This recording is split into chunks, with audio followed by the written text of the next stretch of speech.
Hello and welcome to another Writer's Showcase, everybody. I am your host, Lord Captain Commander Dunn. Please welcome my guests, starting with Count Perion. What do you want to do tonight? The same thing we do every night, Pinky. Try to take over the world. We can't try. Oh, obviously, you're definitely going to take over the world. Well, I've made some progress. Yeah, you're what, 2% at this point? I don't think I've reached 1% quite yet, but these things take time. Obviously.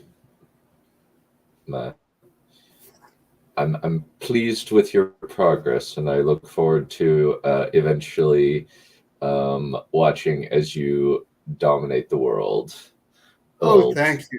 You're too kind. Indeed. I imagine you will be a benevolent dictator for life. Well, I'll be benevolent to somebody at least. Probably not me. Well, definitely not you. Yeah, I'm I'm too evil even for you. Too many sausage references to receive mercy. Oh, yikes! I have to flame you about that. Well, I'm too busy now. I'll flame you later. Deal. Anyway, let's bring in Carl Saylor.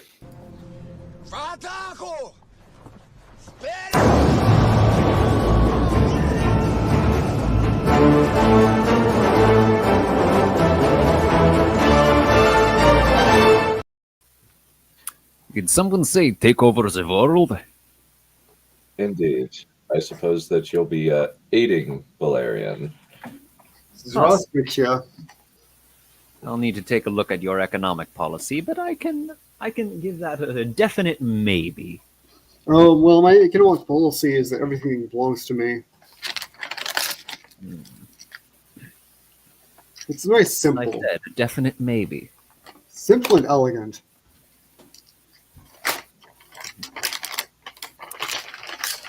Well then. So I got this new book. I'll tell you about it later.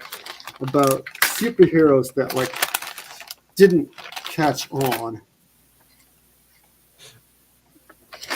and it's quite entertaining. I imagine that it is. Yeah. I heard this one idea about how when people say bless you, but after you sneeze, and it doesn't help because they've already sneezed. What if you could actually intercept someone before they sneezed and say bless you and cause them to not sneeze? That would be the worst superpower ever, I'd say. Oh wow! Well, Probably. Yeah, I mean, there's potential. I mean, they're probably weirder powers. Not many of them. Probably. I know that I actually, it's kind of funny how the bless you came into our vernacular as the thing that we say after somebody sneezes. It's just, they want to make sure, or because the exhalation of breath is so massive that you don't die from sneezing. So they just say, bless you, to forestall that. That's actually really funny. Yeah, supposedly it has to do with demons coming out of you or something. I don't know. Mm-hmm. I don't know. Yeah. In Russian, they say "Budь здоров," which means "be healthy." Mm. How Russian is that? You! Why you are being sick in glorious workers' paradise? Be healthy or go in gulag! Maybe that's how they cut costs in the healthcare system. They just people go to gulag if they got ill, and hey. Yeah, sounds about right. Or maybe not. Anyway. Yeah. But to mention what I'm so you're unfortunately going to have to rebrand Malakor's credit card agency. It's I actually gender swapped him. He's a lady now? Yep. He's Malakora? Mithrical, but close enough, I suppose. Oh dear. I like Malakor better, but oh well. Fair enough. Yeah, there's just part of it's the introduction of a new character that's now been mentioned, in kind of a little insert, who's going to be rather important going forward. But um, you'll at least like the fact that she actually looks like what, Emma Darcy, the lady who plays Rhaenyra. Yeah, I assume she has a romance. not really. No, um, Well, they're um, more like a unrequited affection for somebody who's still not over his dead wife. oh, but that means that the shippers can have flame wars about it. Indeed. Good. Now I just want Balerion shipper fan fiction to be written. Oh, no. Writing would be too much work. I'll just toss it out and someone else toss out ideas and someone else can do the actual writing. Fair enough. Alrighty. So, since Balerion's in the middle of eating, how about we have Carl go first and then Balerion? That sound good? All right. We'll have a go at that, and if it doesn't work, then you might have to go second. Sounds good. Okay. That's fair. I am. So, as I tend to do, wrote myself into a bit of a bind here, and it's a lot longer than I anticipated this time. So, I'll only be getting halfway through this one. But I'll probably be able to get that fixed next time because next chapter should probably be shorter. So, if you remember from last time, Shenna just met everyone for the in the consortium, and she drew up a little plan for what's going to be her next major assignment, and she got her new apartment, which turns out Elira also lives in as well, and they had a little bit of a reunion. So, without further ado, this is chapter 32, House of the Weavers. Shenna awoke in a bed she barely remembered purchasing. The mattress was even softer and the sheets even smoother than the beds she had grown accustomed to at the Magisterium. Shenna felt as though she were laying upon a cloud that might at any moment bear her away into the faraway lands where dreams danced like shadows in the flame. Shenna rolled languidly out of bed and stood up on the fine carpet, yet another item she barely remembered purchasing. She looked out across the room she had taken to be her bedchamber, her eyes resting in turn upon the silk curtains in the windows, the armchair in the corner with the crimson velvet upholstery, and that odd covered footstool with the cushion on top that she still didn't know the proper name of. Her eyes lingered longest upon the clock, standing tall and proud in the corner, with its pendulum arms still marking the time behind the glass door, and its stately face showing 6 of the morning. Memories slowly emerged from out of the fog of sleep. An exhausting whirlwind tour of all the most prestigious furniture showrooms, carpet traders, clockmakers, and houseware shops in the Lakeshore district. A constant stream of chatter from Elira, only interrupted by an anxious solicitation from a shopkeeper keen to actually make a sale. Elira's deep embarrassment at finding only 3 lath in her purse, only for her to squeal with delight as Shenna produced the remaining 28 lath from her bonus. And finally, a grand parade of porters and shop attendants carrying the sum total of her purchases back to the apartment and up the stairs into her chambers, like a great plundering army in reverse. Other memories came forth as Shenna staggered into the next room, where the pot of cold porridge sat on the stovetop. She had countered Elira's offer of a fully prepared 5-course dinner from her servants by citing the ancient and venerable superstition that she had just made up on the spot, that anyone moving into a new dwelling had to cook the first dinner themselves, lest they displease the hearth spirits or something like that. In the end, Elira compromised. The full dinner could wait upon another evening, but she insisted on lending a hand in the kitchen and sharing the meal. Shenna was not surprised to learn that in matters of cooking, Elira knew next to nothing. She constantly asked for clarification on the simplest of matters, and yet demonstrated a spectacular inability to perform elementary tasks like stirring or measuring out a simple quantity of water. Her refusal to change into more practical garments for cooking resulted in more than a few ear-splitting shrieks when the sleeve of her silk gown dragged in the porridge. She dropped pots and pans with an alarming regularity, and more than once nearly sliced off her little finger with a paring knife that she shouldn't have even been holding. Still, Shenna had to admit that Elira's suggestion of flavoring her porridge with raisins, powdered koritza bark, and sweet sugar tree syrup had produced delicious results, even when eaten cold. And for all her failings as a cook, she was scrupulously neat and orderly when she ate.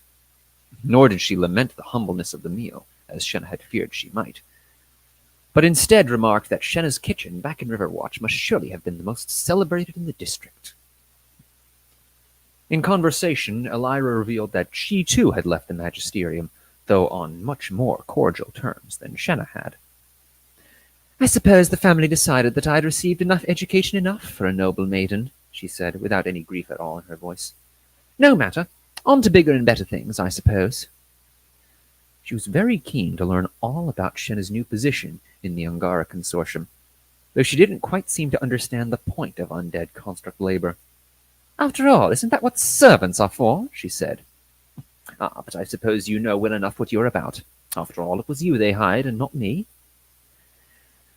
As much as Shenna didn't want to admit it, it had been nice to see Elira again. They had not parted on the best of terms, but Elira had put all past unpleasantness quite out of her mind. That girl seemed to dance through life in a haze of happiness that it was as contagious as any plague, living in the present and keeping no grudges or vendettas. She even seemed resigned to Athanasius's presence, though she made a point of refusing to look at him when he took up position above her in the rafters. With breakfast done, Shenna gave the empty pot a quick swish of water and soap, and set it to dry on the rack above the stovetop. She filled another pot with water and setting a quantity of beans to soak in preparations for dinner, and returned to her sleeping chamber to change out of her nightgown. Shenna chose the humble garments that had accompanied her from Riverwatch, Hendrika having advised everyone to dress down for the occasion.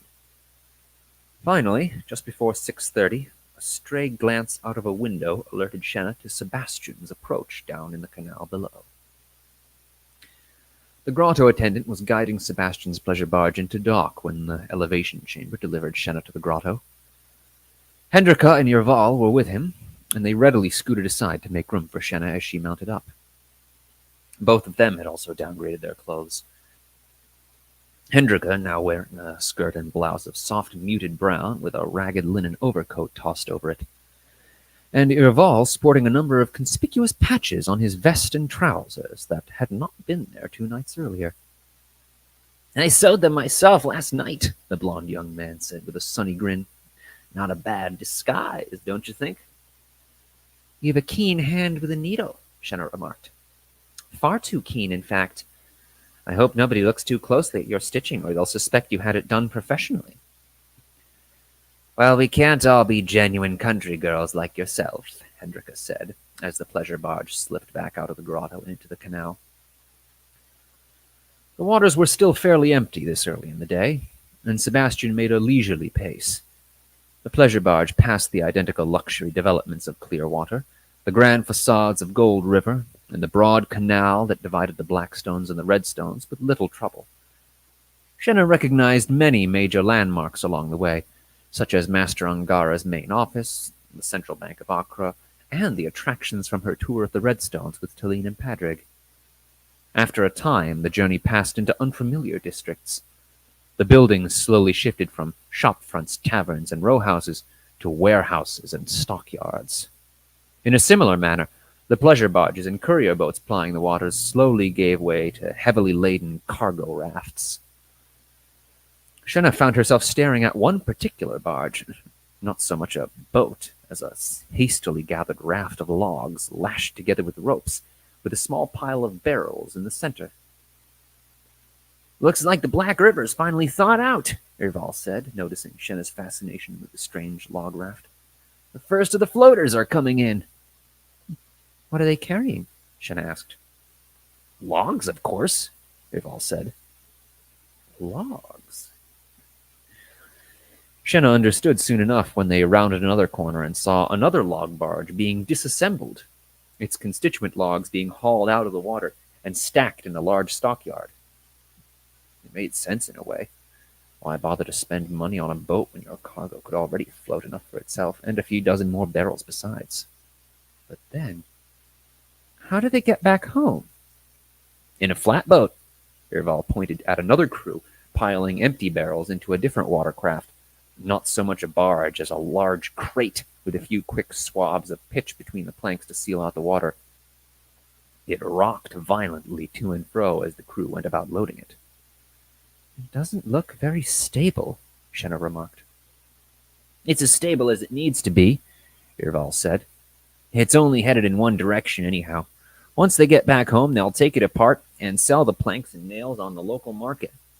2 boats is usually enough to build a medium-sized house." "And what's in the barrels?" Shenna asked. Irval shrugged. "Pitch, turpentine, sugar tree syrup, anything you can get out of a tree. Not much else to be had up the Black River, being honest. Just trees. Trees, trees, trees, and maybe the occasional fur trapper." Eventually, they reached their destination, and Sebastian pulled the pleasure barge up alongside the walkway before a 5-story red brick building, one of several identical-seeming buildings in a vast industrial neighborhood. A portly man, wider than he was tall, was waiting on the walkway beside it, a large double doorway, above which hung a sign proclaiming Casavan Sarn Weaving Company. The large man approached Shenna as she dismounted the pleasure barge, his wobbling stomach displaying a greater range of motion than his legs. "We'll be back for you in about an hour," Sebastian said, shoving the boat back into the canal. "I was told someone would be dropping by this morning," the large man said. "I'm Jaren, the manager of this establishment." "A pleasure to meet you, Master Jaren," Shenna said, offering a polite handshake. "I'm Shenna, of the Angara Consortium." Yes, Master Jaren said. "I understand you're implementing some experimental new process with our humble manufactuary. I would be delighted to lead you a tour of our operations." Shenna nodded and followed him into the building. No sooner had she crossed the threshold than Shenna's nose began to itch and her eyes water. The air was thick with dust and drier than Shenna had ever felt since coming to Accra. And this was all the way out in the foyer and the stairwell. It would likely only get worse from here. "Keeping excess moisture out of the facility is a crucial element of the process," Master Jaren said. "We spend nearly 3 shem each month on magic for the moisture filters. Still, we've managed to reduce the need significantly by—" His explanation was interrupted by a thick, chesty cough. "It seems like dust is a problem too," Shenna remarked, remembering one fellow in Riverwatch, an old quarryman whose lungs had been ravaged by years of breathing in stone dust. "Oh, it's not dust," Master Jaren said, once he had recovered from the coughing fit. "It's heartburn. I had a late breakfast this morning and it's still not fully gone down. Not to worry, it's easily managed. In any case, I think you'll find the most pressing issue is perspiration." Perspiration? Before Shenna could ask for clarification, they passed through another doorway into a wide room with a low ceiling. There were no windows anywhere in the hall, the only light coming from cheap red lamps flickering from the ceiling. And just as Shenna had anticipated, the dust was even thicker in here, and the air was rancid with the salty aroma of sweat. And the cause of the reek was no mystery. for the room was packed full almost to bursting with women. Girls, really. Most no older than Shenna, and some even younger. The women were clustered around crude wooden weaving apparatuses in teams of 5, 2 of them holding the warp threads apart, 2 more passing a shuttle between them and tamping down each thread, and 1 more guiding the woven cloth into a finished bolt. Master Jaren explained the work process as they toured the work floor, though Shenna's attention was elsewhere. Shenna couldn't help but think of Nini, the weavess, back in Ripperwatch. Nini was the wife of Gespar the tailor, a fortunate partnership that had made the 2 of them the richest couple in all of Riverwatch. Shenna recalled one time when she made a house call with Mistress Marana a few years previous and caught sight of Nini working at her loom, a much more complicated device than what she saw here, operated by a pedal and capable of much greater working speed. "Have you considered upgrading to more sophisticated weaving equipment?" Shenna asked. "I'm familiar with some pedal-operated looms that could be—" "A waste of time and money," Master Jaren cut her off. "I've looked into the devices you're speaking of, and they're far too complicated and expensive to be practical at any scale. Not only that, but those machines require extensive training and repairs, and with worker retention rates that I have to deal with, it wouldn't be at all practical. Machines are expensive. Workers are cheap." Shenna wasn't really paying attention at the end, though. One of the women at the looms was staring at her from across the work floor, though she continued to work. This woman was notably taller than the other girls, and likely older too, though still relatively young. Her dirty blonde hair was tied down with twine, and the bridge of her nose was divided in 2 by a thick scar running across her face. Shenna was certain she'd never seen the woman before. A prominent facial scar like hers was hard to forget. But even so, a maddening sense of familiarity gnawed at the back of her mind. "Pick up the pace!" Master Jaren's voice cracked like a whip.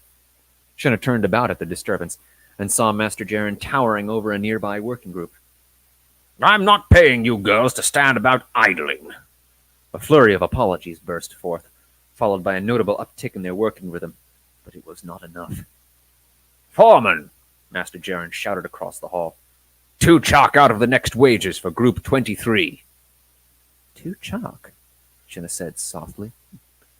"They're a fresh bunch," Master Jaren grumbled. "From off in the countryside, you know, not accustomed to doing real work." Even so, Shenna said, 2 whole chalk? Isn't that a little excessive, and just for a momentary drop in speed? "The lesson will do them good," Master Jaren said. "Now then, we should continue." Shenna took one more backward glance as they returned to the exit, but the woman with the scar had returned her focus to her work. And I think we'll stop there for this week. Okay. Mm-hmm. Neat stuff. Aha. Yes, indeed, zombies are cheaper, and that is almost certainly what we are going to see at the end of this particular chapter. Good. That was actually pretty quick. I thought you were saying it was going to be long. No. It's relatively speaking.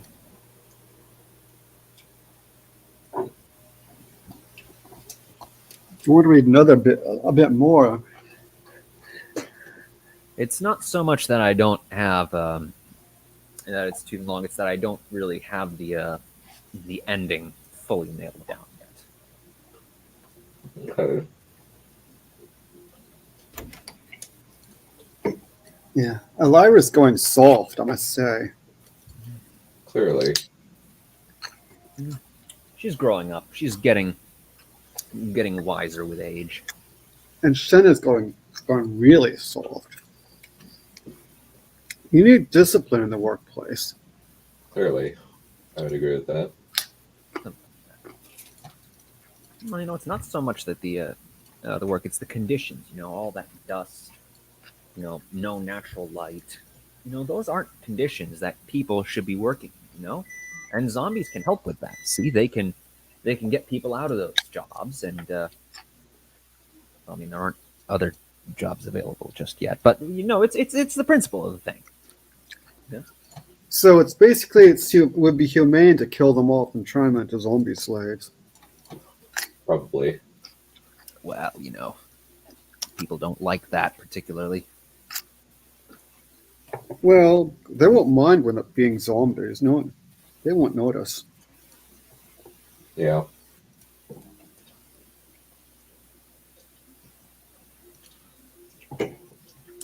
So, any thoughts? Other thoughts besides Shenna being, too pro-worker for art and comfort? This was really solid. A lot of the things that I like about it is how you developed the relationship between Shenna and Elira, and how she is able to do a lot of the characterization work for this new organization that we're kind of figuring out, where it's just, they don't like expensive machines, they prefer workers because they're cheap. I think that's really smart. I've been And brushing up on my early industrial revolution history. So I need Shenna is doing a sort of systems analysis thing, or whatever it's called, to see how this organization is functioning. sort of that. Yep, the Luddites are going to be making an appearance at some point. I got a spinning Jenny later on in this chapter. I hope there aren't any anti-zombie Luddites, because that's just so retrograde. Well, not yet, at least. We can't stop progress,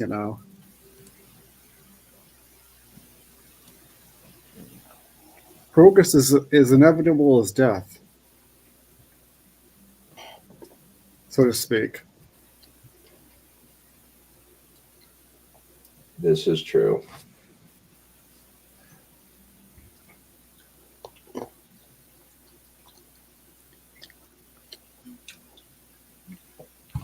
All right, so Valerian, you prepared to go? I'm actually nowhere near ready, sorry. Yeah, 'cause I just started eating like 10 minutes ago. That's okay. I can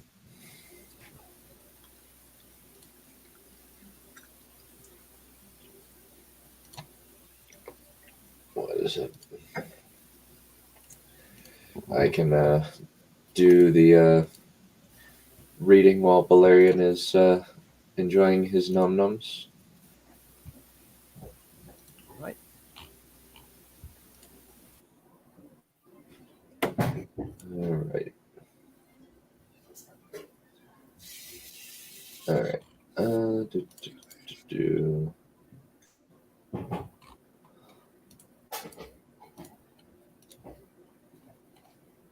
All right. So, in terms of the summary of what has happened so far, the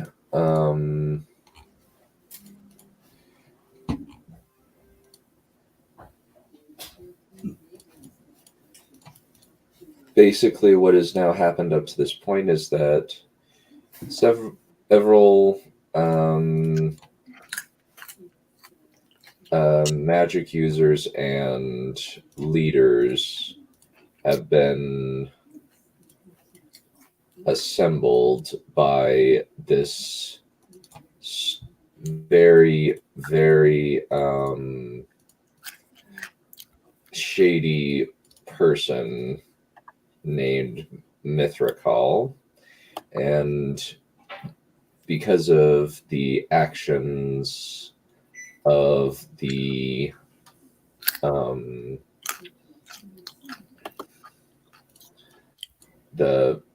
the she, which are these alien and esque elves, as well as some Lovecraftian creatures called the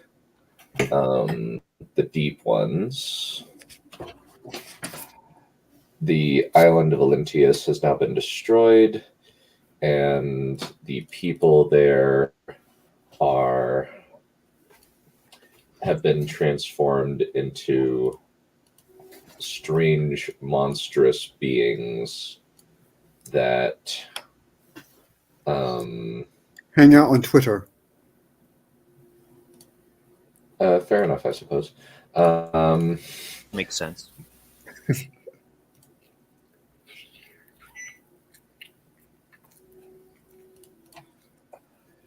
Sorry, carry on. No worries. And so the Azrith, now that Mithril has ostensibly disappeared,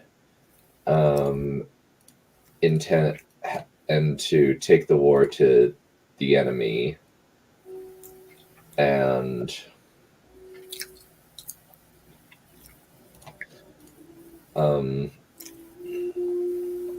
to try and get vengeance upon them. The enemy being the she. Mm-hmm. Yep. Okay. So let me find the place. All right. At least, where did I end the last Writer's Showcase? I can't remember for the life of me. Whether it was So did we end at the point where Mithril advanced, where Malachor now Mithril advanced, or did Arterazon and the rest of the Azrith get back? It was long ago and far away, but I remember something about these people looking at their world having been ruined and stuff, and being upset about it. Let me just check.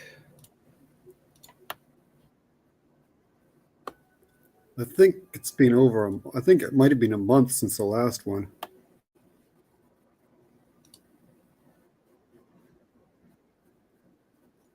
Okay, yeah, I know it. Yeah, I found it on the spot, so I know where I'm at now. Okay.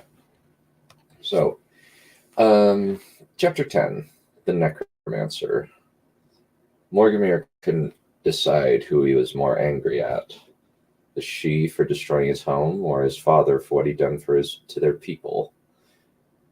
Cleansing his shaking fists, he flew through the Umbriel to one of the houses where he'd placed several of the former Olympians. Prince Morgamir, the guard on duty saluted, but as soon as he saw Morgamir's face, the soldier moved out of the way to allow him inside. Look swirling around him, Morgamir walked through the house until he reached a secluded area of the building. Carefully, he opened the door to reveal one of the female-looking creatures lying on a bed. Teeth gritted, Morgamir walked over to the bed and sat down next to the creature. Kyla had turned bright green and black, face thickening slightly as well as becoming leathery, just enough to distort her appearance, fingernails extending into pointed claws, and her nose becoming more skeletal. "Will you even remember me?" he asked, staring into her expressionless eyes. No answer. "Why wouldn't you listen?" He made his voice as soft as possible, even though he wanted to scream. "Why wouldn't you leave the island?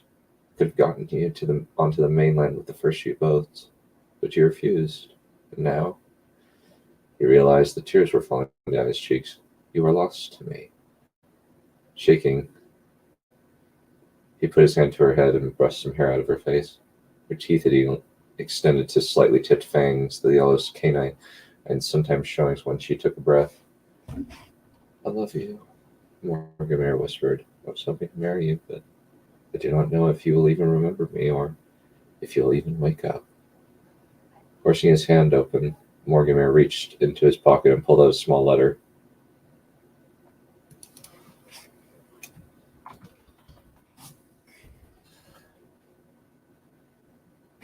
And her fingers quivering, he placed it on the mantle, her name carefully inscribed with his simplistic handwriting.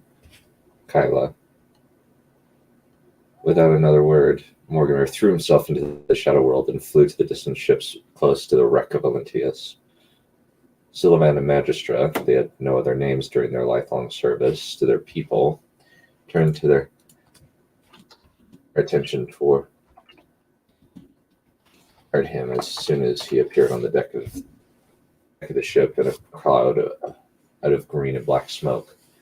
So, our mistress is gone. The king of the Umlari now wore a fine sculpted mask in the shape of an eyeless, mouthless skull with golden metal filigree and a large white pearl on his forehead, while his queen wore a flat spiderweb mask that was similar in terms of how little humanity showed. They are now fully under the sway of their Nibelung. Yes, but we will still fight, Mortimer said flatly, glancing toward Amora, who arrived behind him. But we will unleash such death upon the Sidhe that they will weep tears of blood for what they've done to my people, what they've done to me. Amora nodded. So, what do you intend to do? Mortimer drew on the power of his amulet and created a map. Based on my scouts, this area here is a set of 3 riverside cities known as the Misty Harbors in the far west. He pointed. If we sail around the tip of Cawdor, we can attack the harbors and take it as a staging area for our invasion into their lands. Is this wise? Sullivan asked. Surely if they destroyed Olympias, they have great power. They might destroy us on the waves. The kind of power that they have used is taxing. Mortimer dismissed the map and clenched his fist. That's the spell that they have used would have required great sacrifice and strength of will. Likely many captives were slaughtered in order to power the wave. If they could do that regularly, then they would have done it sooner before we moved a large number of our forces onto the mainland. Nodding, Magistra folded her arms. It would be the greatest raid we have ever done, my love. She glanced at her husband. What do you say? We'll need to move quickly if our plan is to succeed. Suleiman nodded slowly. Then we move with a fell wind at our backs. Morgar raised his hand, drawing on his amulet's power to summon a breeze that slammed into the sails and pushed the ship further out ahead of the rest of the fleet. Use your powers to create a wind, my brother and sisters, he called, letting his magic amplify his words. Do not fear the Sidhe, for I am their bane. Nodding in agreement, the other Azrith flew to the other ships. A black wind abruptly surging up and pushing the ships forward toward the far east or west. That was a short one, so I'll read another one. Chapter 11, The Warlord. Kamul bent down to place his hand on one of the smaller creature's heads. Immediately, he felt that something was broken but slowly mending. Drawing on the power of his ring, Kamul began speeding the recovery. In a matter of moments, the child's mind began to piece itself together. The child's eyes lost their glazed appearance and began looking around as if in a new world. Where am I? The child asked, the high pitch of the voice identifying her as a young girl. Who are you? My name is Kamul, he said gently. What is your name? The child frowned and puffed, then shook her inhuman head. I don't remember my name. I don't remember anything. Kamul gently stroked her Forest Hare, with his gauntleted hand, somehow able to feel every strand through the metal, then placed his hand on her shoulder. You should choose a name for yourself. You must start a new life with your family. He nodded to the ones she'd been found with, a large male and female, this strange new folk, along with 3 other children. She walked over to the family, who welcomed her eagerly, and something seemed to spark in her eyes. Not remembrance, but a measure of recognition of some underlying familial connection. Farah took a moment to examine the family before speaking. None of them have any memory of being human, but they still have that connection with their families. She closed her fist. At least the she did not take that away from them. Kamal stepped into the shadow world, Farah following close behind. These people must be protected, Kamal grimaced. They will be hated, scorned, perhaps even killed. He resigned. Farah nodded. They will be seen as cursed, which might be true, but their transformation will be used as an excuse for violence. So much suffering will come out of this. Kamal shook his head, glancing at the ever-shifting outlines of the family that he just healed. These poor people. Which is better? That they die, or that they become monsters? Farah asked. I think Imaris was right. Kamal turned away to find the next family. These poor people will have to live with these consequences for the rest of their lives. Like their children will deal with this as well. Abruptly, Farah's orange eyes grew horrified. Do you think they can even have children? She asked. If they do, they will probably make more of them. We'll take a deep breath. And if they do, it is more than human birth rates, then they will be further discriminated against. We'll have to consider carefully what to do to prevent this then. Farah bared her teeth. I don't believe that we will be able to. Kamal took a deep breath. Even if we try, I think no. I know that there will be many who will believe this is a curse, even that our mistress has abandoned us. This is the time for rebellion. Then we put them down. Farah's voice was steel as she gestured around. These people deserve our protection. That is not the issue. Kamal clenched his fist. We can punish speech, but thought is not something we can control. And if we attempt to force them to think as we want, all that we will do is drive them into more deadly acts. We will do what is needed. Farah looked down at her hand and closed her mailed fist. And these people will not be harmed, not while I live. And there is only one option. Kamal slowly nodded towards some of the former Olympians walking through the streets, their strange appearances reflected in the shadow world. We make them into an iron fist that we can smash into the she. Then that is what we will do. Farah extended her hand and clasped his arm. I'll help you in overseeing, training, and outfitting this great army. You'll have everything you need, I promise. Kamal felt reassured by her support, much more than he'd anticipated. We should begin with outfitting the army and separating them from the rest of the people, at least the people that do not trust or like the broken ones. He flexed his hand. I should start determining their organization and deployment.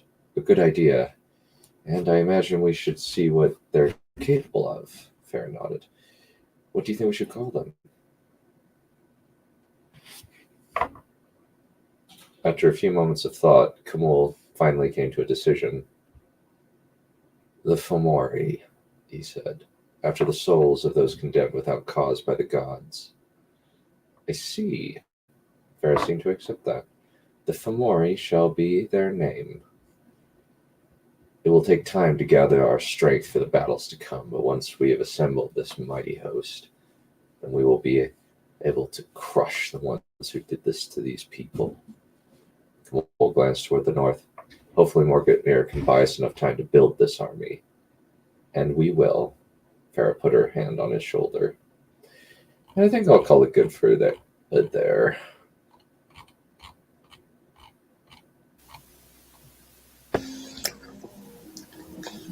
Well, I'm not ready to eat. Well, I'm still eating. But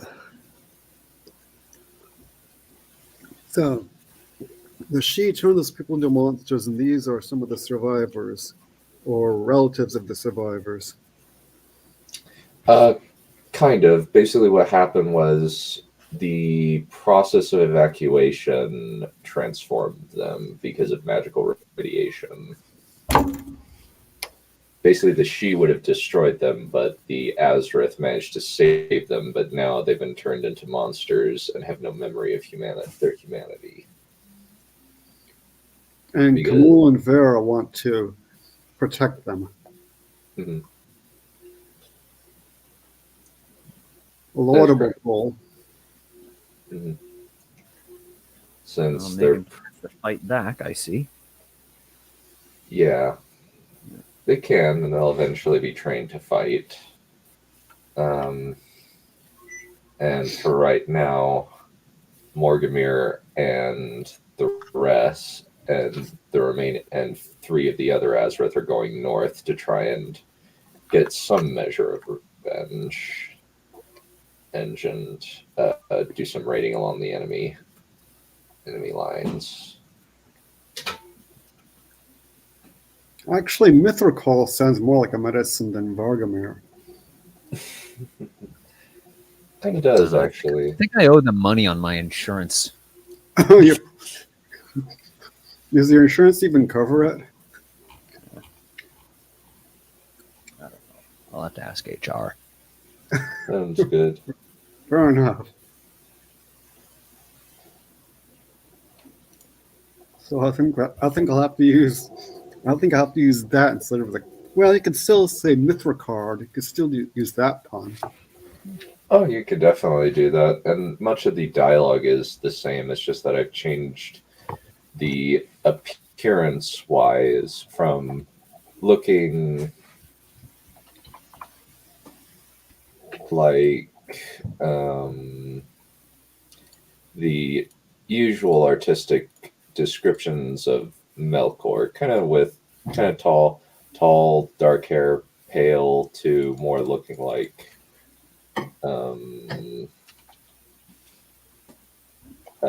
more something along this line. Let's see. Mm-hmm. Oh, okay. Still wears classic black though. Mm-hmm. Yeah, Let's so see. definitely. Sorry, go You know, first. there are some things money can't buy. For everything else, there's Mithrakard. Indeed. Indeed.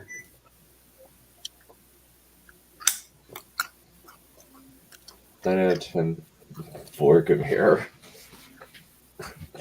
That worked. Did I spell him right? It's Morgamir as an M, but that is more my problem than yours. Don't worry. Vorgunir? Morgamir, Morgamir. Oh, Morgamir. Okay. That sounds cool. Morgamir. Yeah. That also sounds. He's actually the name of a invented ring wraith for the Battle for Middle Earth games. So it goes with Kamul, who is also a Ringwraith name. Yeah, I don't feel bad about using that name because nobody, aside from really major Tolkien super fans, have read the Unfinished Tales, which is the only place the Wolf's name takes place. Yeah. It's Unfinished Tales is pretty good. Depending on the story. Yeah, I've heard good things. There's a lot of interesting stuff, like when they talk about how Gollum was grabbed by the ring wraiths, and taken to Barad-dûr and questioned. Yeah, the Aldarion and Erendis is a pretty decent story. Not a very happy one, but hey. Then the Hunt for the Ring, where it's kind of told from the Nazgul's point of view in some ways, or at least it covers the Nazgul's travels, where they started in Dol Guldur, where at least some of them started left from Minas Morgul, and others went to and others were searching in the area around Dol Guldur. And there's an amusing bit connected to the Hobbit where What's that? Gandalf is telling off the dwarves because the dwarves are down on hobbits. Mm-hmm. Chelsea Pariella says, I have a passion for writing, so I came to the right place. Nice. I'm happy that you can come over. We're excited to have you. Glad you could join. I'll have to do like a poll stream or just put a poll to ask what would like to be covered. I know that one thing that, since there's expression of interest in it, covering the Percy Jackson show, which I was like, trailer looks good, and then I saw this, which kind of now fills me with great concern. So I never thought I'd say this, but that garbage first movie was actually better than the first 3 episodes of this fucking waste. That was my life. Oh dear. So, and for comparison, the Percy Jackson and the Lightning Thief movie is a really bad movie. And to hear that be cited as the superior product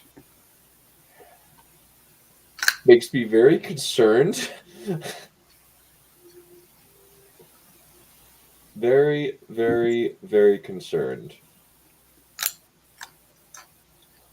So, but I am interested at least to see how bad we're talking here. So, How does it stack up against Max Magician? it has better production value and acting. The story, I would say, is bad because of how it screws up future plot lines. This is actually my book that I'm working on to get feedback for. Not quite. Percy Jack. I think so. The books that we're reading on stream are our books that we've written, and we're just looking to get feedback. As far as the Percy Jackson books, I'm interested to see because it's probably going to be bad, but we'll see.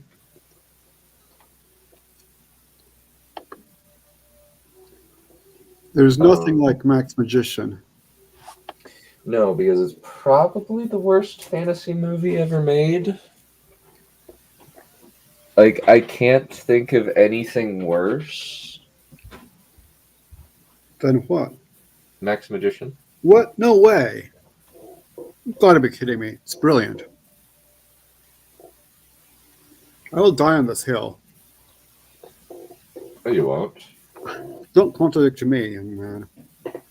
I was just saying that there is no hill. I'm over the hill, so obviously there's a hill.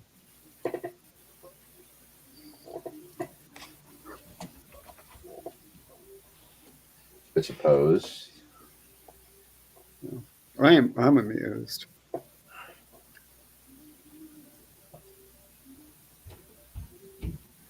Well, So in terms of being well, I suppose there is a hill. You have thoroughly debunked my argument. Points to you.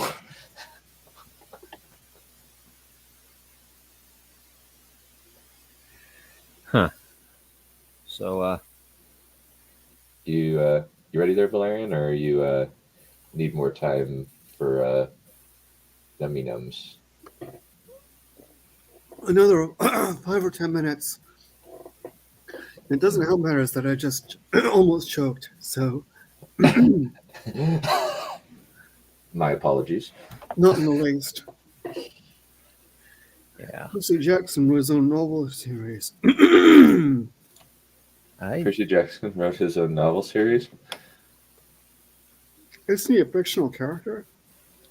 He is, but he wrote an in-world mythology book where it's written by a teenager who's slightly dyslexic, and all of the Greek heroes talk and gods talk as if they're in modern times, because Percy Jackson is a very strong personality and doesn't write them at all like they would be written back in the day or with any highfalutin language. It's actually highly amusing. So Zeus is like, you're totally dude, like you totally got smashed like Titans, dude, like dude, like hero, you gotta get my back for having for like singing to other girls because because you're sex like stocks, like totally.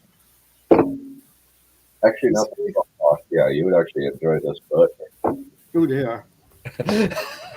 I mean, the idea of gods, the Greek gods, wasn't necessarily that they were, dignified and stuff, but that they were just, representations of things that just were, and it wasn't worth going against them.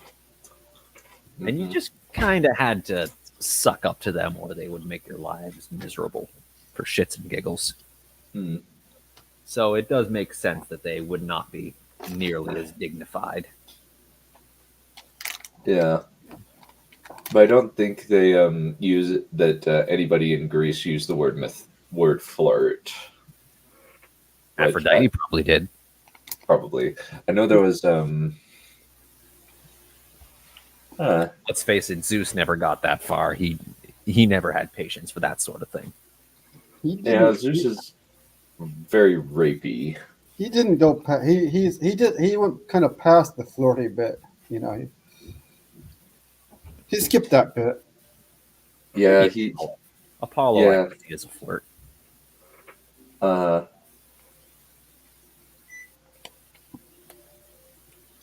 Yeah.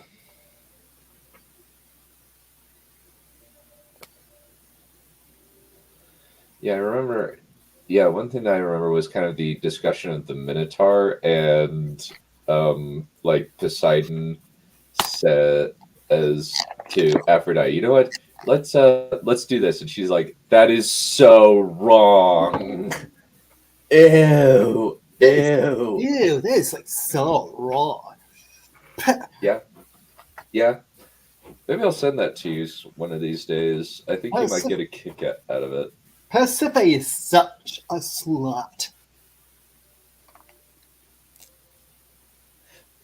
Is that how she's pronounced? I don't even know how she's pronounced. Pasiphae? Close enough. Persephone. I think there's more. I think there's like 4 syllables. Persephone. I think it's 4 syllables or something. But hey.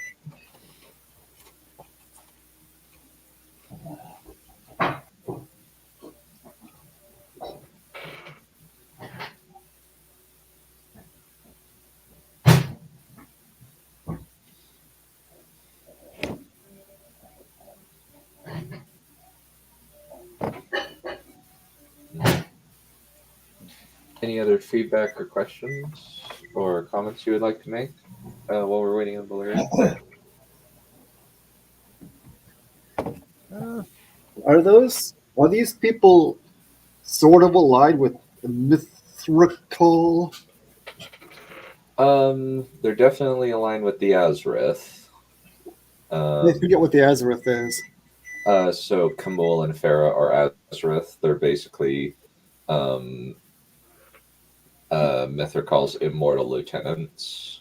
Oh, okay, then yes.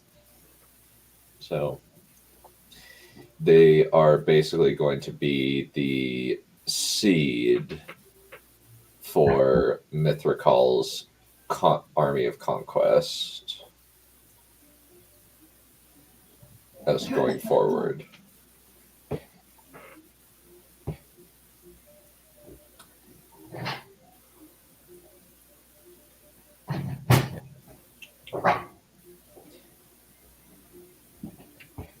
Carry on talking.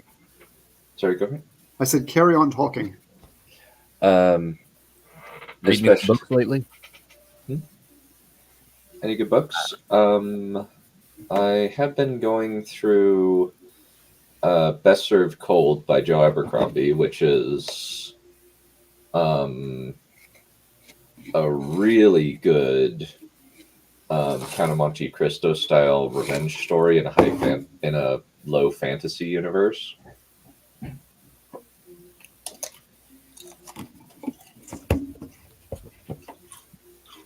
That's good. That's good. Yeah, it's extremely funny, and I am excited because they're going to be making it into a film, and Rebecca Ferguson, one of my favorite actresses, is going to be playing the main female character, Karo Makato, who I also really like.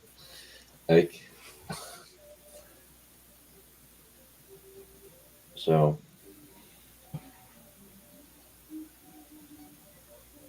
that's going to be. I'm hoping that it's good. If it's bad, I'm going to be pretty angry. I probably might get angrier at that than I was at Wheel of Time, because I like First Law a lot better than I like Wheel of Time. And I really like Wheel of Time. Yeah. I just got a whole bunch of Asterix comic books from my sister in Germany. Oh, nice. They're still making them, even though both the original author and artist are dead. Huh. And of course, they're in German, so I'm not gonna have to fumble through that. Yeah, I know that there's an Asterix and Obelix movie on Netflix. I'm interested. It had a really good one, as an animated one, the Mansions of the Gods. Is that the one you're thinking? Because that one I really liked. They've been doing Asterix cartoons since the 70s, at least. I saw there was one on Asterix and Cleopatra in 75, I think. Yeah, it must have been 75. No, I think it's a live action, actually. Oh, I don't know. Why is everything live action these days? Except, why is it that only the Japanese are allowed to do cartoons these days? Netflix does do cartoons, but most of them are adult cartoons. Oh, Yeah. adult in quotation marks or actually adult? Significant levels of violence Yeah. and occasionally sex and nudity. Yeah. Well, Asterix is violent, but the violence is hard to take very seriously. Yeah, I don't know. I know that it was really done by Netflix, and it's apparently a French production, I think, because it was released at the start of this year. Of Mice and Men, I've never read that. I read it in high school. It's, it's pretty bleak. I know it's about, but I've not read it, but I know what it's about. I think I may have heard part of the opera at one point, but I haven't read the book. So I know what it's about, though. So I didn't know this, but there have apparently been live action Asterix and Obelix movies since 1999. Yeah, there were live action Tintin films already in the 70s. I think maybe even the 60s. Yeah, there's a 1999, 2002, 2008, 2012. And there's a bunch of animated ones, 2014, 2018, and a few others. You're talking Tintin or Asterix now? I mean, there was a really good Tintin one in 2011, which was frankly best movie that year. But Yeah. unfortunately, it was animated, so it got bad reviews, and they immediately killed the franchise, which is a real shame because it was awesome. So the only complaint was that it was animated? I mean, basically, yeah. There really is a this pervasive belief that animation is inherently for children, and nothing, no amount of inside jobs or Shiras or whatever or Titan AEs is ever going to fix that. Yeah. Seriously, Titan AE, a movie where Earth blows up 5 minutes in.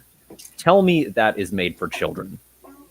Yeah, and has pretty hard-hitting violence and blood. A neck snap on screen. Although it happens to an alien, and fine, we don't care about aliens, so yeah, whatever. Oh yeah, who cares about them? Not to mention, something can be geared towards children, not necessarily be bad. Oh, definitely. Like the Disney Renaissance, pretty much all of them are good. Or the Disney classical period. Like Snow White, Pinocchio. Yeah. Dumbo's pretty good. Not to be totally uncool, but Oh no, that's the general consensus. yeah. So, but somewhere back along the line, Japan took over animation, and there Yeah. The main kind of death of 2D animation actually came with Treasure Planet because of how expensive it was. And And they bungled the marketing. that too, and they released it against Lord of the Rings: Return of the King. And that was never going to stack up. Oh yeah, that'll do you. Yep, remember, it has to be either all or nothing. Must either triumph or crumble in the dust. What about Animal Farm? Asks Chelsea Ariella. I have watched the animated film, which is also on YouTube, a really long time ago. The one from the 50s? Yeah, that's the one. I've also seen bits of the live action film.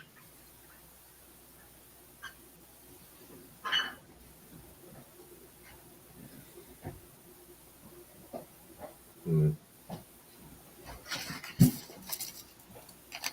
Almost ready. Please carry on. Yeah. Another couple minutes. High Sorry. school too. Yeah. Oh man.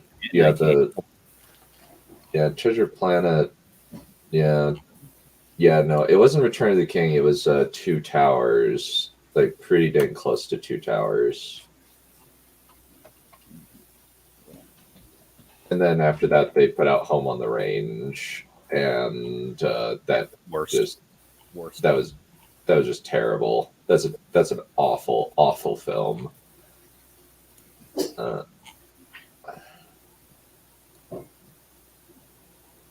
let me see. So, yeah, it came out.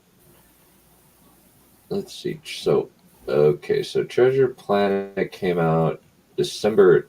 Wow, it came out on my birthday. Well, actually, no, November 27th, and then Two Towers came out on December 18th. So, yeah. Yeah, it was that. Yeah, that was a no contest. They were never going to win. I mean, They were never. really matches because Treasure Planet famously had a very, very bad opening week, and then they pulled all the marketing. That probably. So, by the time Two Towers comes out, it was already written off as a failure. Yeah, since it only made about 109 million total on a 140 million budget. So the expensive marketing, that's a loss of around 180 million.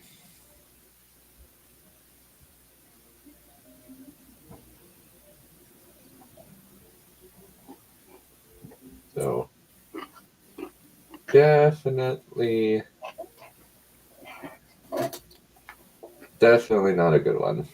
Definitely not a good opening. It's kind of sad because I really like Treasure Planet and really think it's fun. The aesthetics are kind of a mismatch of things, but it's fun. And the only thing I hate in it is Ben. Ben can go screw himself. Everyone hates Ben. Everyone hates Ben.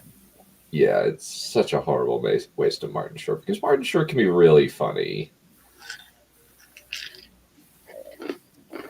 But freaking Ben is so freaking annoying. I'm like, I'm honest. I hate the twins more, but he might be one of my top 10 least funny and most hated comic relief characters, up there with Jar Jar Binks. Oh wow! Twins. Oh wow! That's Yikes. that's harsh. Yeah, like you got to get really bad to not to be as bad as Ben from Treasure Planet. You got to get to the worst. The worst is always going to be the twins from Transformers 2. They're the illiterate robots. Oh god, kill it! Illiterate blackface robots that have faces that look like racist caricatures from the 60s. Oh, Jesus. Oh And dear. yeah, you got to be pretty bad. I can't think of anything worse than Ben or those off the top of my head, but Just wait. probably there's probably someone somewhere like if I wanted to watch Think Like a Man 2, I imagine the token white guy would be pretty like, dude, this doesn't exist. This kind of person does not exist. Just what is wrong with you? With you. Nobody would say, "What is a pickaninny?" in a room full of black people ever. Like, Someone might. they might, but they would have to be severely brain damaged. Well, Oh yeah, Marlon Wayans from D&D, the original D&D movie. Yeah, he was pretty bad. Who's Ben? The Live in the robot. world we want to live in.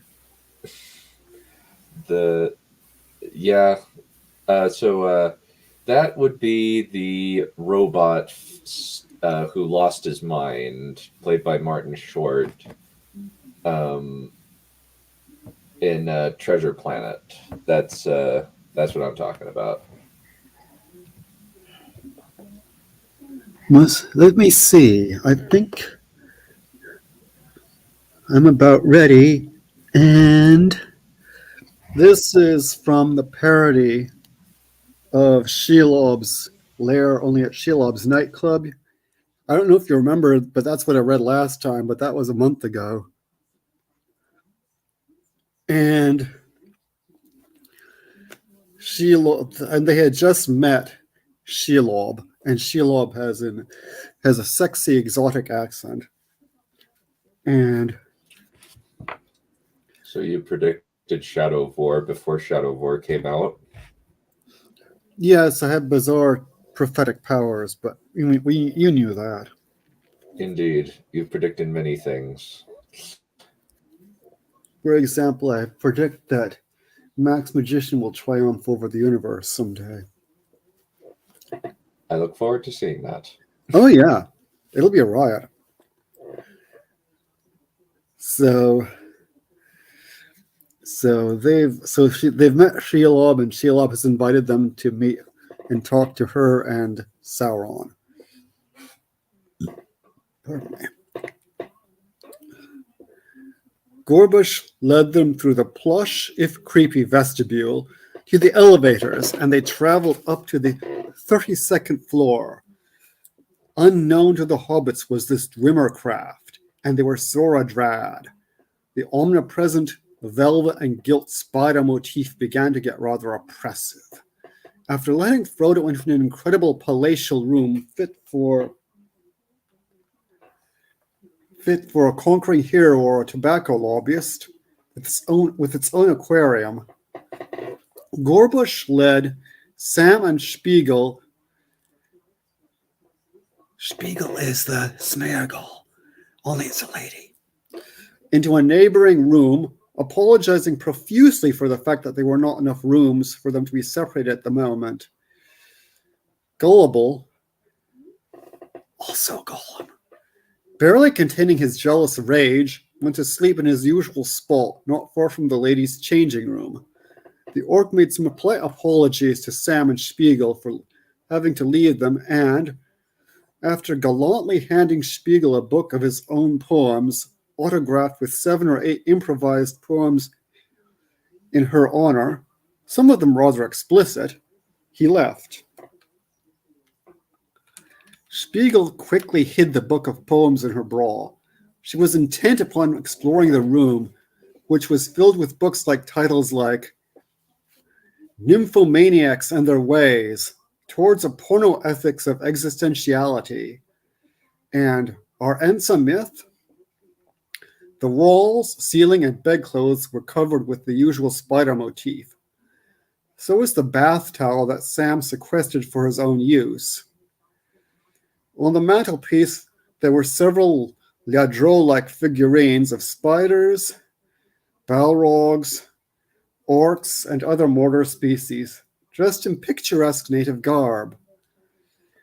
Spiegel picked up the rather hefty tome entitled Blueprint for the New Order by Sauron and started leafing through it, murmuring things like, "So that's what Gorbush meant when he said Sauron has solutions for the evils that bedevil Western society," or "He's a visionary," or "Imagine a society based upon love." "What next?" said Sam. "What next? Get his accent right, sorry. What next?" said Sam, subtly ripping off his shirt. "Oh, Sam," she said tenderly, "it was you who awakened me to the fact that I am indeed sexually attractive. I owe you so much, but can't you see that it was not meant to be? You must be loyal to Rosie, and I must be true to Gorbush, who alone truly loves me." Pardon me. Talking in that voice gives me a sore throat. "Very well," said Sam with resignation. "If you need me, I'll be in the bathroom." He was there for quite a while. Spiegel felt a little bad about her treatment of Sam, but she knew that after sleeping with Gorbush, she could never again have another guy. Not even Sam, however fond she was of the latter. For his lust was not her lust. Little she knew of towers, rings, or pull-up bureaus, who desired only the joy of all other living things, and for herself an all-encompassing love, swollen till the mountains could no longer contain it, or the darkness circumscribe it. Next morning, Sam and Spiegel took Gullible to Frodo's room, and naturally found the boss firmly ensconced in the aquarium.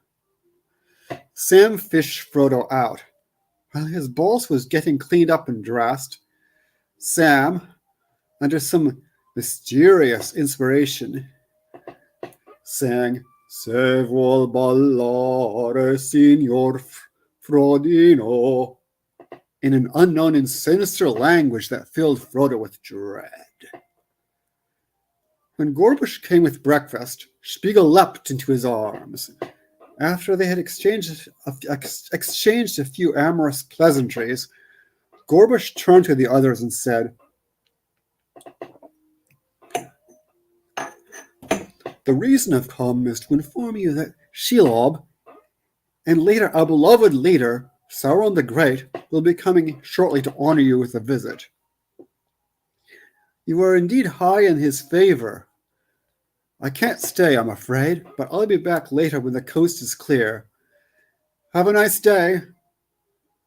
With that, he hastily left, after orcish kissing Spiegel for about 20 minutes. The hobbits barely had time to agree not to say anything about the ring when Shelob arrived in a black negligee that flattered her figure yet more than had the white gauze she had worn the night before.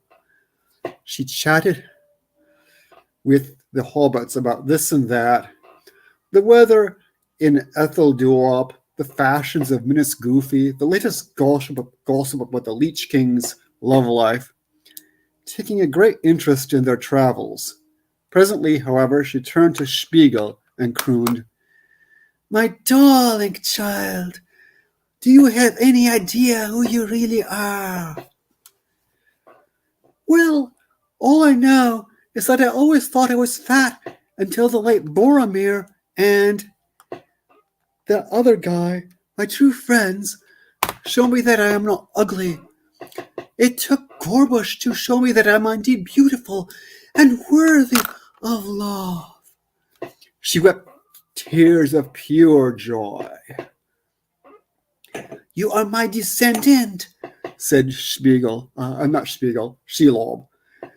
"the rightful heir to Rivendell. Elrond is a usurper who would never have gotten anywhere had he not been one of the hangers-on of the despicable Gandalf. Procured animals for him, I believe, or something equally disgusting. In truth, it was Steinlob the feminist whose labors made Rivendell possible. My accent changes every other minute. I am Steinlob's daughter, and you are my great-great-great-granddaughter by Smaug, which is giving you dragon blood. My daughter invaded the Shire one bright day, and the rest is history. That was before I met Zauri and discovered the true meaning of Voga. When my hubby delivers the lands of the West from the yoke of their current imperialist, hegemonist, neo-fascist runic dogs, we shall restore you to a rightful place." Spiegel's eyes shone. "And Gorbush will rule Rivendell by my side," she gushed. "Whatever you want, darling," said Shelob, affectionately kissing Spiegel. "And we have summoned Cassiopeia Took back to Mordor so that she can return the dress to you. And you'll get your identity back. It won't have disgusting stains on it either. The dress, not the identity, of course." Spiegel laughed through her tears. Then she asked, "Is there any way I can arrange therapy sessions with Diana Troll? An eagle recommended her to me and gave me her business card." "We will speak of this later," said Shelob, glowering at the mention of Diana Troll. "But I think it not necessary if you are getting the dress back." Half a second.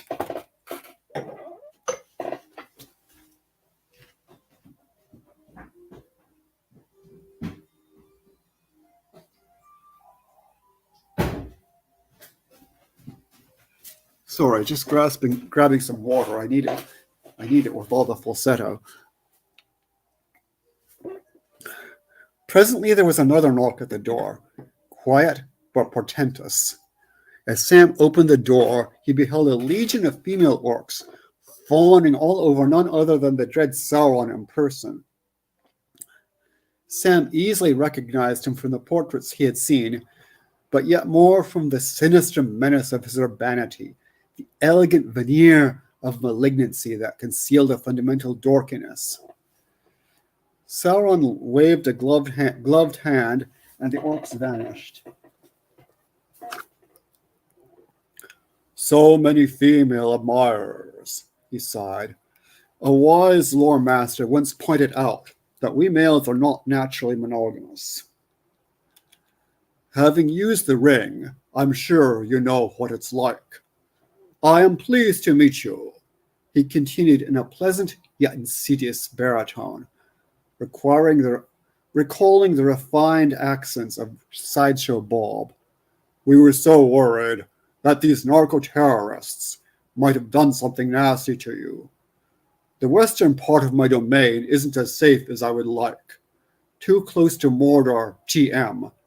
I am Sauron the Great, at your service.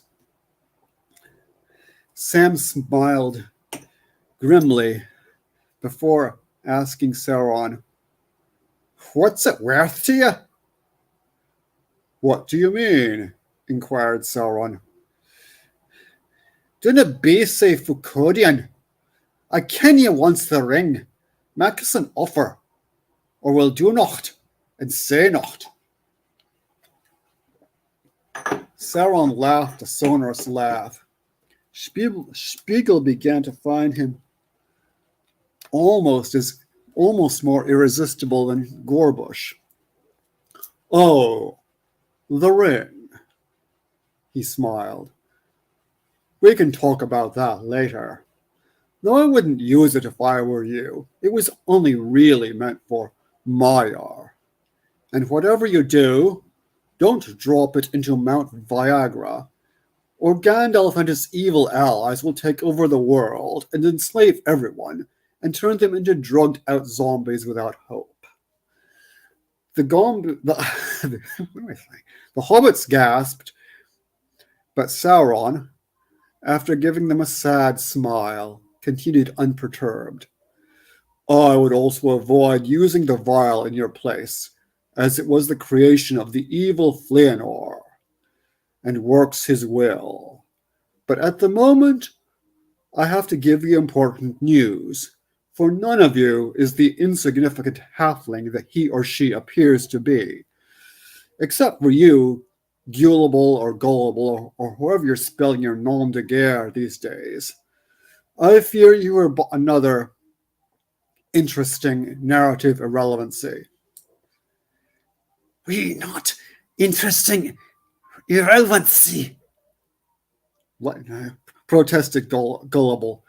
"We gullible the great, we gullible. Seduce girls 10 times a day.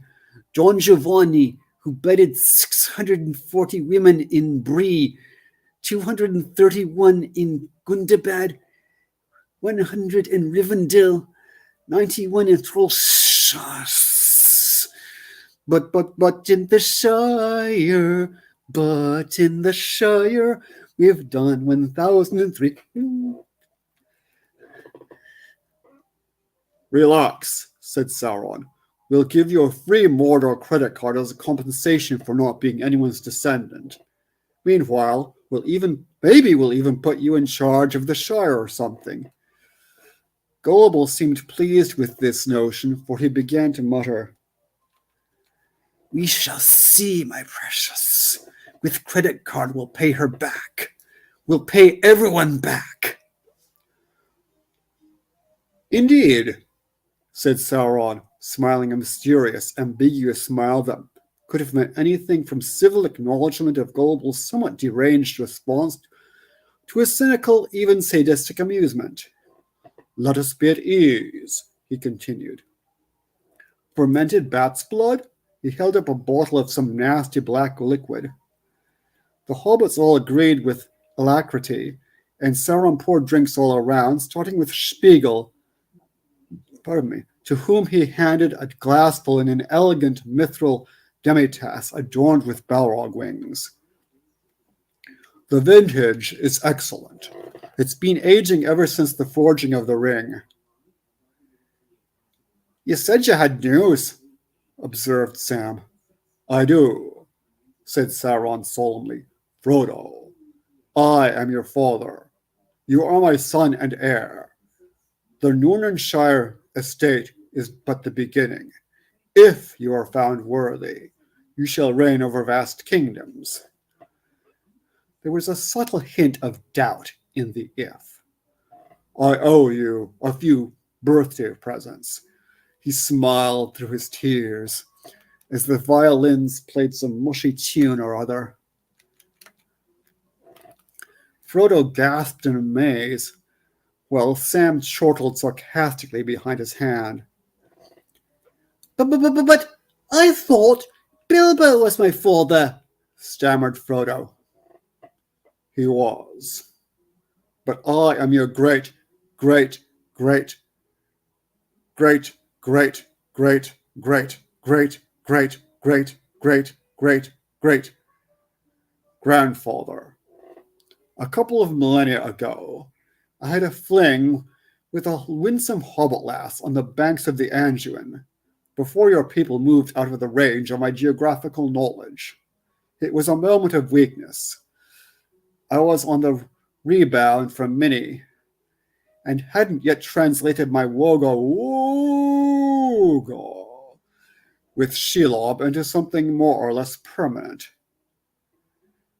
And ouch, Shelob makes my hands itch. He stopped for a moment, and Orcish kissed Shelob while fondling her passionately. After about half an hour, he resumed. I thought of telling my hobbit descendants the truth, but never met anyone who seemed worthy until I heard of you. I had to disown my brother Sortra after he got involved with those narco-terrorists in the Morgai.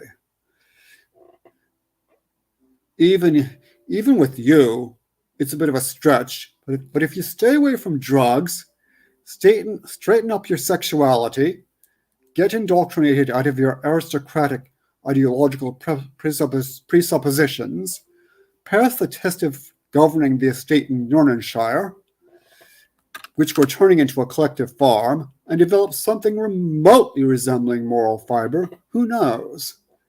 Greatness may well be thrust upon you, my son.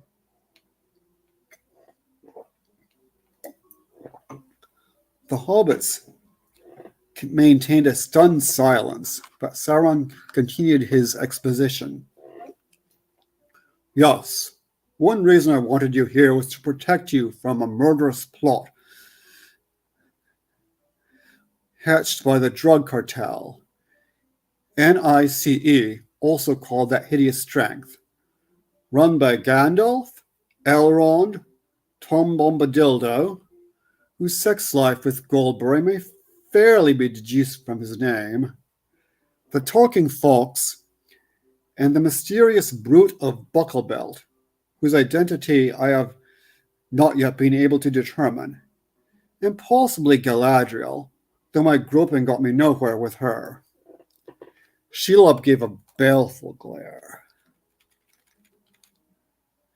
Oh, great leader! Pardon me. Oh, great leader! Cried Frodo, kneeling. How can I get rid of the vial?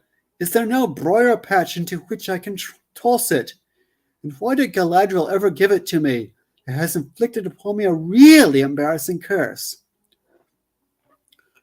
We'll give it back to Maglor, said Sauron casually. It's his, he wants it, and frankly, he deserves it.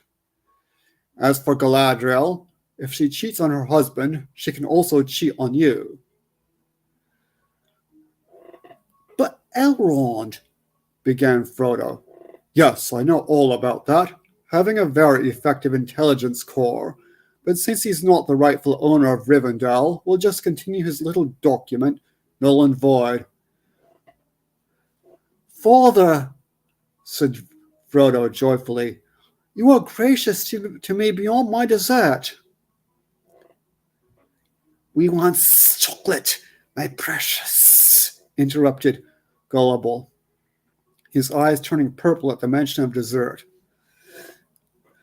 Silent orc servants deftly carried out Don Giovanni's wish, as Sam continued to scowl. Well, if this spineless, effeminate bourgeois decadent is the descendant of Sauron, I suppose I'm the scion of Fëanor. Sam could not quite repress his sarcasm. Not quite, said Sauron with a smile. However, Lenindil, for that is your true name. You are the heir of Isildur. But what about Aragorn, son of Arathorn, son of Eredud, son of Ereboth? Blurted Frodo. Who that? Said Sauron. Aragorn the Simple. Aragorn the Fool. But he had just enough wit for the part Gandalf had appointed for him. But as for his lineage, it's forged. The truth is, he's Butterbur's bastard brother, the son of Ted Sandyman and Golbury. And who, pray, do I manage to be ascendant of Isildur? Inquired Sam. It's easy, said Sauron. After the destruction of Arthurian, Ar-Vegetal, the last king, fled to the Shire, where he sojourned for a time and woggled with one of the more lovely hobbit wenches. You're his most direct descendant. When I come into my own, you will be given the realms that should rightfully be yours.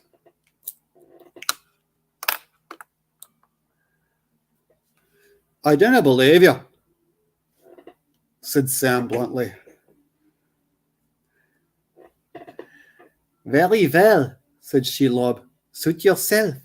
Don't rule the United Kingdom and eradicate injustice using your power to further the revolution. Be a good servant and help nice master. Search within your feelings. You know that what I say is true. Besides, would it not be better to be an instrument of peace between me and Gondor? TM? Urged Sauron. We have rather had our differences over questions like universal health care, flush toilets, the relative musical merits of Costa Diva and When You Wish Upon a Star, and who should own Dunbar, land of the flying Mumax. Not to mention that Isildur TM stole Minnie from me. Upon hearing the name Minnie, Shelob stuck a couple of pins into a female voodoo doll. Sauron laughed and tickled her. Sam was impressed. Stars and glory, he cried. Universal health care. The elves could bake a song aboon that if they heard of it.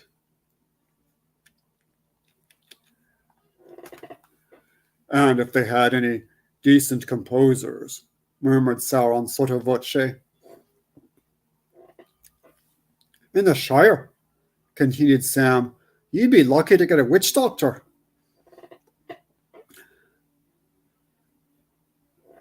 Just don't turn out to be like Gerard and Andrea Chenier, Sam, warned Sauron, nonplussing the hobbits and possibly several newsgroup posters. But does this mean we'll have to turn evil? Whined Frodo. Sauron laughed long and merrily. Evil? He repeated. In what does said evil consist?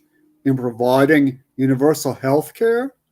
In being incredibly sexy, albeit in a sinister, Scorpio-like way? I have defended my own realm and its people against the genocidal elven caciques and Dunedain narco-terrorists who sought to wipe out the orcs. Do genocide and narco-terrorism not strike you as evil? My goal, on the other hand, is enlightenment and civilization. Indeed, my dream is to spin the glories of bel canto opera to every corner of Middle-earth. He began to sing an obscure Donizetti aria in a voice of such beauty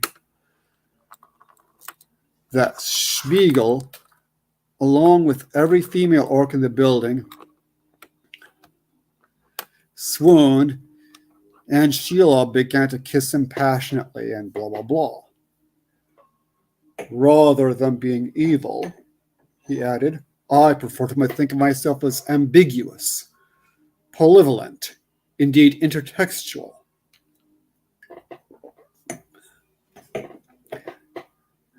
He handed Frodo a book entitled nymphomaniacs and their ways. Take it, he said. It's yours. Thank you, father, said Frodo. Now, could I but wed Ru for the fish, I could die happy. We'll talk about that after the war, said Sauron, or at least after we've gotten rid of the file. You aren't really yourself just now, I realize, he sighed. After patting Frodo on the back, Sauron looked thoughtful for a moment. I did once send a plague of plastic white beagles with black spots to Gondor TM. Be written, get Mordor. It pays. He mused. But that was just a prank. Surely my plans to build an opera house in Minas Mickey prove my benevolence. Sauron, your words are truth, said Spiegel. May I keep your blueprint for a new order? She begged. Take anything you wish, my sweet, replied Sauron, the mellifluous cadences of his baritone filling Spiegel with a mysterious thrill. Or was it dread? Or was it lust? Sam was silent for a moment, pondering. Tell me, what is Gandalf? He asked at length. Let me see how far. Which one is there?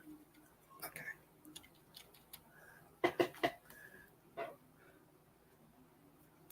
The subject is not a very pleasant one, replied Sauron. In Valinor he got by mainly by cheating at poker, and by various other lies and machinations. Here in Middle-earth, his evil deeds continued unabated.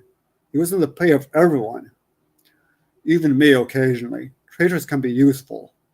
Got involved in some disgusting genetic experiments which he carried out on Denethor's wife Clarabella, sometimes rather rudely called the Cow, and generally speaking is the greatest danger to civilization that exists. Until he murdered Saruman, even I had no idea just how evil he is. The hobbits were filled with horror and resolved to join Sauron in his glorious struggle against evil. Even Sam had no more doubts. How can Gandalf be defeated? Asked Spiegel. It is difficult, said Sauron gravely. As long as he has the elf ring, no power in Middle-earth, not even mine, can overpower him. Especially if you throw that ring in Minas Viagra. We can discuss this further later, said Shelob. We should be getting back to Barad-dûr. This is not the safest place to be discussing these matters. You're right, my little Morgul flower, whose blossoms unfold like a song of pure ecstasy, replied Sauron. Come, friends, we have much to do. The Morgai situation is getting serious. Trusting wholly in Sauron and Shelob, the hobbits gladly complied.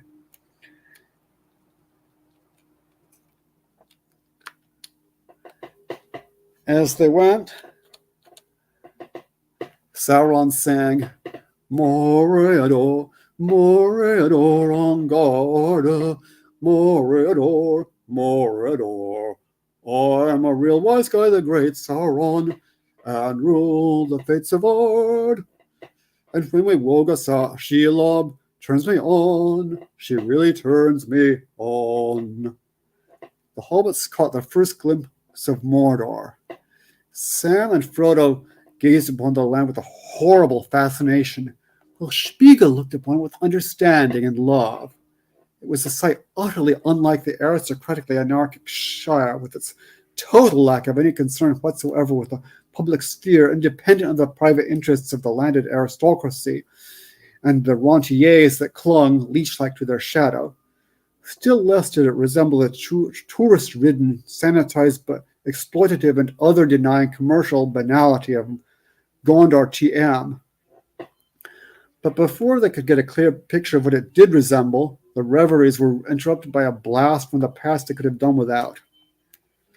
Suddenly they heard a dreadsome song like unto an exhalation of pure evil that Frodo and his companions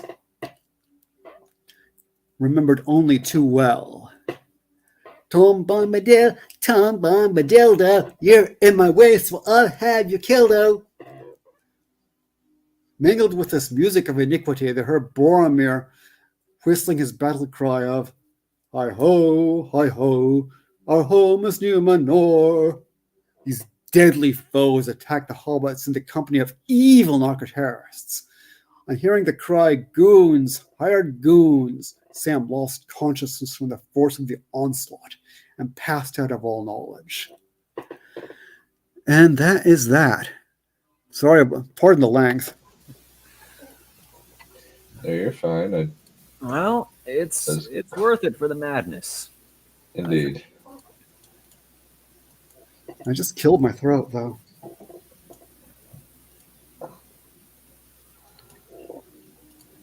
Hey, do you It know? is quite bad, yeah. Do you know the British show The Young Ones?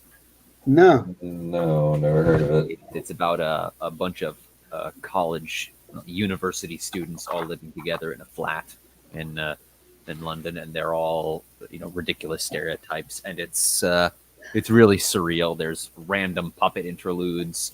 There's bands that come on to break up the sound, which they exploited because it would get them a better, bigger budget. It's just all over the place. I really just hearing the craziness that you come up with. It really reminds me of The Young Ones. I think that would really be something you'd be interested in. Interesting. Yeah.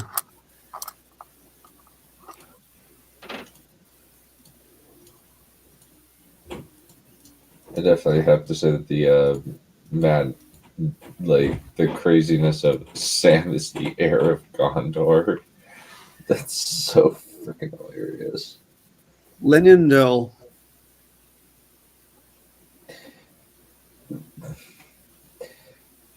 As in a reference to Lenin, or just...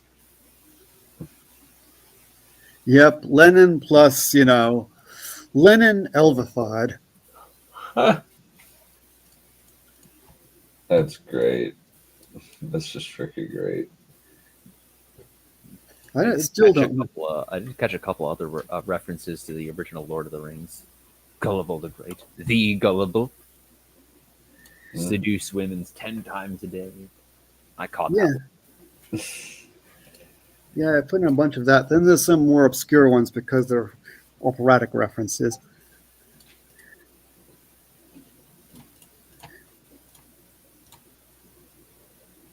And stuff. So yeah, Sheila was meant to have an Hungarian accent, but I can't do one. I kept going back and forth between a German accent and a French one. I thought that was in the text. Yeah.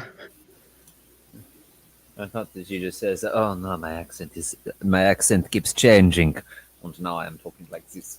No, that was actually an ad lib. That was an ad lib on my part. Throw it in if you ask me. Yeah, that was an ad lib. I just added it on because, hey, may as well own it. So because it was happening anyway, may as well own it. Indeed. It was quite amusing, to say the least. Yeah, there's a whole parody of Lord of the Rings online, but it's from several different authors, and the tone and quality differ a lot from one chapter to another. And we had difficulty keeping it coherent, but somehow we managed more or less to avoid too much inconsistency. But needless to say, there were lots of tussles over what should be going on and what's Mordor like, what's Gondor like. And finally, somebody at the end tried to impose their own interpretation, which differed from everyone else's, and we had to rewrite the last chapter.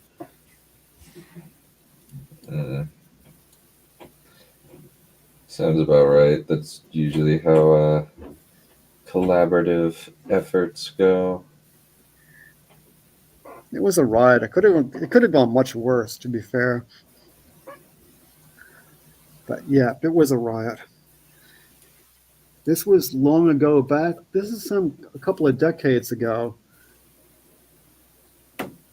Back in the days of the news groups, which are kind of an archaic form of internet forum that it started in the 80s, but I only joined like in the year 2000. So by the time I joined via the web. But the really hardcore people had news readers.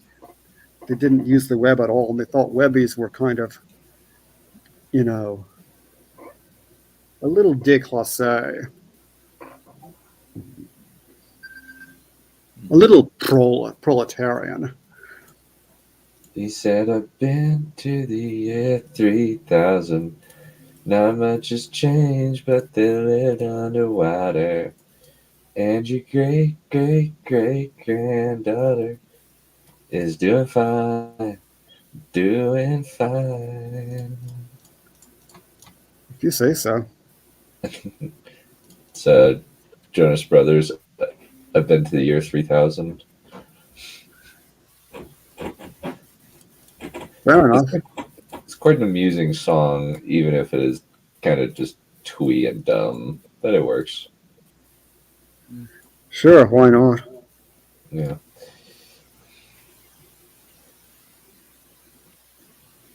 There. So that's that. Next time I'll probably do something more serious. I don't know. I actually would think I would really like doing to actually read out one of your comic things myself. You mean read it, use it? You mean do all the voices and stuff and see what happened? Yeah, I'd love to try something like that. Oh wow, well, that would be pretty. Want to try doing? Want to have a go at that chapter Yeah, sure. Next time. and see what happens, or do you want to, or do you want something new and different? Well, I don't know. Let's see some options. We can talk about it afterwards. Yeah, We're brushing up on 2 hours. I think we kept these people here for a little longer. Yeah. Yeah, we'll probably just call it good for today. This has been fun, though. We will, next week,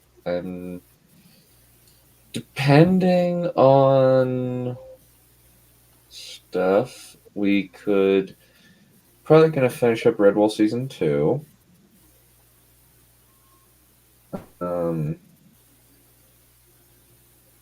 Other than that, I'm not sure.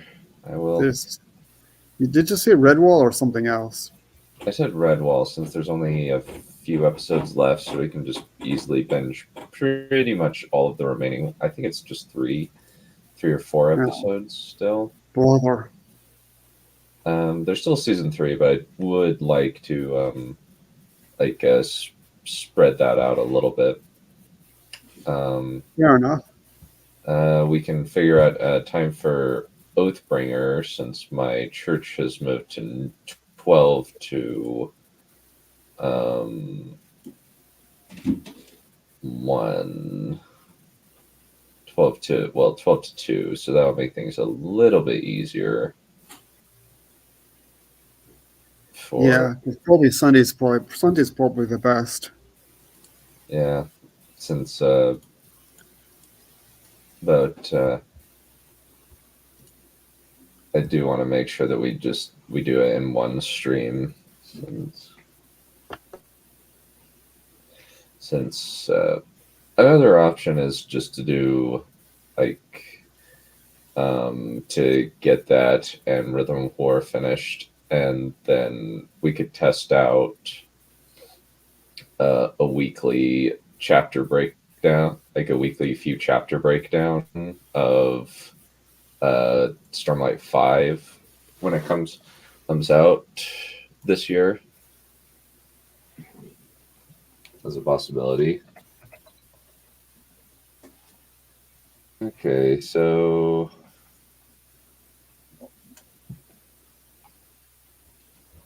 Oh wow, Stormlight 5 is finished. Let me see, release date. Okay, so December 6th is when it's going to get released. So maybe on December 6th we'll maybe try something different rather than trying to review the whole book at a time. We'll do like 5 chapters at a time. Each week, and then do something else.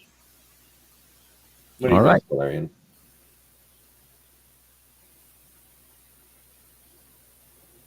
Valerian. I think we'll take his silence as consent. Let's do that. All right. We will call it good for today. Adios, friends. Have a riot. See ya.